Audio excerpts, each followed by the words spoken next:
how to start a flow when a file is added to a Google Drive folder. To do this, it's very simple. All you have to do is go to here where it says create new flow. There's different triggers that you can choose from. In Zenphi, a trigger is the action that starts your flow. We're going to be using this one called new file added, which is going to create a flow that starts when a file is added to a Google Drive folder.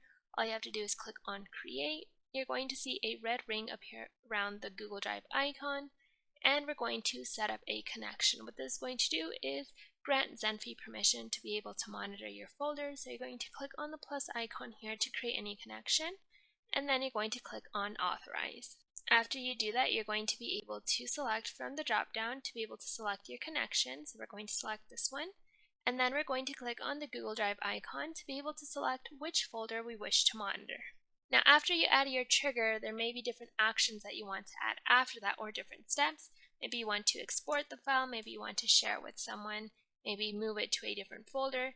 There's different actions that you can choose from. For example, here we have the move file folder. You can go ahead and drag and drop it. Maybe you want to send it via email or upload it to Dropbox. You also have different options, for example, Adobe, DocuSign, and Anitra if you want to send the document for signing. There's many different actions that you can add after this trigger, and Zenphi gives you the option to add as many as you want.